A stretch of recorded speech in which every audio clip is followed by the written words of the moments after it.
공수처는요, 윤 대통령의 체포영장을 두고 중앙지법에서 기각된 적이 있느냐, 이 질문을 또다시 나왔습니다. 어떤 내용인지 같이 한번 들어보시죠. 만약에 서울중앙지방법원에 청구했다가 기각이 됐다. 예. 그러면은 체포영장 재청구할 때는 재청구의 사유를 기재해가지고 재청구하게 돼 있죠. 같은 법원에. 만약에 그렇게 하지 않고 기각됐는데 서울 서부지방법원에 발부받기 위한 목적으로 그런 기각된 사실을 기재하지 않고 새롭게 체포영장 청구했다. 이러면은 허위 공문서 작성인 거죠. 문제가 있는 청구라고 생각합니다. 예. 그에 대해서 제가 오늘 법원 행정처에 공수처에서 체포영장을 청구했던 건수와 발부 건수 작년 12월 달 이렇게 해서 제가 질의를 할 겁니다. 반드시 회신해 주시기 바랍니다. 서울중앙지법은 윤석열 대통령에 대한 체포영장 청구 및 기각 의혹과 관련해서 국민들 앞에 yes or no로 확실히 답변해 주십시오.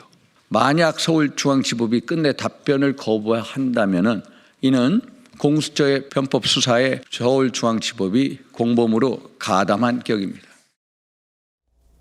저 질문이 그러니까 그 전에 장동혁 의원이 한번 물어봤는데 다시 물어본 상황이에요. 이제 국민의힘이 공수처의 체포영장이 중앙지법에서 기각된 것이 있느냐 이렇게 물었잖아요. 그러니까 중앙지법에서 기각되고 서부지법에 갈 수 있을 거 아니냐, 거기에 대한 증거 자료를 내달라 이런 상황인 거잖아요. 그렇죠. 뭔가 제보 윤석열 의원에 따르면 아마 언론을 통해서 제가 보면 제보를 받았다라는 식의 얘기를 해요. 그래서 중앙지방법원에서 명확한 입장을 내놓지 않으면 제보를 공개하겠다라는 얘기를 하고 있습니다. 그런데 어쨌든 공수처장의 국회에서 답변 내용을 보면 마지막에는 이제 장동혁 의원에 대해서는 서부지방법원에 처음으로 윤 대통령에 대한 체포영장을 신청했다 이렇게 얘기를 하지만 그 이전 답변을 보면 본인들이 체포영장을 신청한 것은 중앙지방법원, 동부지방법원, 군사법원, 서부지방법원 이렇게 했다 그래요. 자, 서부지방법원은 저희가 익히 알고 있는 이 영장이고 군사지방법원은 군인이었던 문상호 전 정보사령관일 겁니다. 그다음에 동부지방법원은 김영현 전 장관이 동부구치소에 수감돼 있기 때문에 거기다 청구했을 거예요. 신병이 인치돼 있으니까. 그럼 나머지 하나 중앙지방법원은 뭐냐는 거죠. 이 중앙지방법원은 그러니까 공수처가 현재 사건을 경찰로부터 이첩받은 것은 대통령, 이상민 장관, 김영현 그리고 그 계엄사령관 뭐 이런 정도 분들이에요. 그럼 이상민 장관 하나 남는데 이상민 장관은 집이 아마 제가 볼 때는 중앙지법 관할인 것 같은데 이분은 소환에 응해서 조사를 받았어요. 그럼 영장을 안 쳤을 겁니다. 그럼 나머지 하나 영장은 뭐냐는 거죠.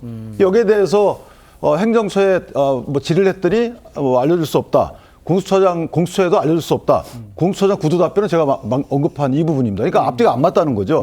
또 하나는 동부지방법원에 친 것은 이해가 돼요. 김영현 전 장관이 거기 수감되어 있기 때문에 그럴 수 있어요. 그런데 갑자기 서부지방법원에 대통령의 영장을 갑자기 친다는 것도 이게 선뜻 이해는 안 됩니다. 원래는 중앙지방법원에 칠 거였을 거예요. 개인적으로 보면. 근데 서부지방법원에 갑자기 생각이 나서 쳤다? 이것도 사실 좀 이례적이기 때문에 여기에다가 김영현 공수처장이 국회에서 답변한 내용들을 종합해 보면 서울중앙지방법원에 영장을 신청을 했다. 이 부분 본인이 얘기했어요. 누구에 대해서 영장 신청했는지를 밝히면 될 것 같아요. 그러니까요. 그 부분인데 지금 말씀하신 대로 앞서 이제 오동훈 공수처장이요. 서부지법에 영장 청구를 하기 전에 중앙지법 등에 청구한 적이 있다고 이제 답변을 했다가 윤 대통령에 대한 체포영장은 서부지법에서 처음 청구했다 이렇게 정정한 바 있습니다. 공수처장 지금 얘기 나오는 이거에 대해서 우리 강성필 부대변인은 어떤 생각이세요? 저희 민주당이 답변할 문제는 아니지만 저 화면에서 봤다시피 오동훈 공수처장이 체포영장이요? 없습니다. 윤석열 대통령에 대한 체포영장은 서부법원에 처음 청구했습니다. 명쾌하게 얘기를 했잖아요. 그러면 더 이상 뭐 어떻게 답변을 하는 것이죠? 그러니까 윤상현 의원께서 제보를 받았으면 명백한 증거가 있으면 밝히시면 되는 겁니다. 그리고 공수처법 31조에 보면 소재지 관할 법원에 할 수 있게 되어 있잖아요. 그리고 증거가 있는 곳에 할 수 있는 거잖아요. 그런데 그것을 가지고 계속 지금까지도 흠집을 내고 정치적으로 뭔가 문제가 있는 것처럼 공격하는 것은 저는 공감받지 못한다. 그렇게 말씀드리겠습니다. 그러니까 그렇게 명백한 일이라면 서울중앙지방법원이 그런 일이 없다라고 밝히면 그냥 끝났을 문제입니다. 그런데 벌써 이게 이틀 사흘째거든요. 근데 서울중앙지방법원은 수사 중이기 때문에 저희가 답변 드릴 수 없다라고 했습니다.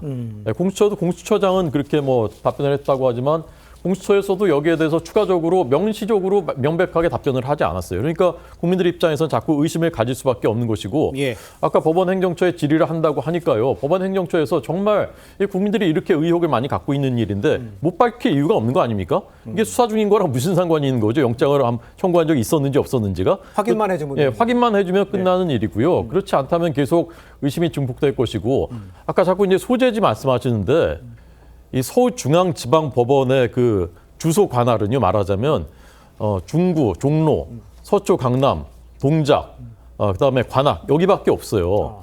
그러니까 나머지 다른 지역에 사는 사람들은 그리고 다른 지방법원에 다 청구를 해야 됩니까? 다른 그 서부 동부에 청구를 해야 됩니까? 그런 적이 없어요. 공수처법 31조에 명백하게 공수처의 1심 판결은 서울중앙지방법원에서 한다. 다만 특별한 사정을 고려할 수 있다인데 지금까지 공수처는 그런 적이 한 번도 없었고 다 중앙지법에 했거든요. 근데 유독 이것만 서부지방법원에 주소지 핑계를 대면서 하니까 자꾸 의심이 더 생길 수밖에 없는 거죠. 근데 네. 말씀 안 드릴 수가 없는 게 말씀하신 공수처법 보면 나와 있잖아요. 소재지 증거지.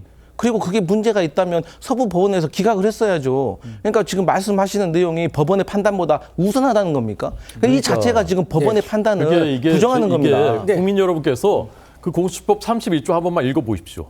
원칙이 서울중앙지방법원 관할이다라고 돼 있고 밑에 단서 조항을 조그맣게 달아놓은 거예요. 근데 그 주소 소재지 말씀드린 대로 그럼 거기 이거 6구 이외에 다른 데 사는 사람들은 왜 서울중앙지방법원에 안 하냐 이거죠. 그러니까 요거는 근데 다른 문제예요. 왜냐하면 지금 두 분이 말씀하신 것처럼 저는 물론 동의를 하는데 자 그거하고 다른 문제인 것이 좋아요. 서부지방법원에 관할이 있다고 쳐요. 왜 그런데 중앙지법만 빼냐? 중앙지방법원에 먼저 청구했다 만약 기각당한 뒤에 서부지방법원에 청구할 때 그 재청구한 이유를 원래 밝히게 돼 있어요. 그러면 왜 내가 여기다 다시 청구했는지에 대해서 취지와 이유를 쓰게 돼 있는데 그거 없이 했으면 그거 불법이라는 거거든요. 그러니까 중앙지방법원에 청구했던 적이 있는지에 대해서는 중요한 이제 쟁점으로 떠오른 거고 여기에 대해서는 밝혀야 되는 게 맞습니다. 알겠습니다.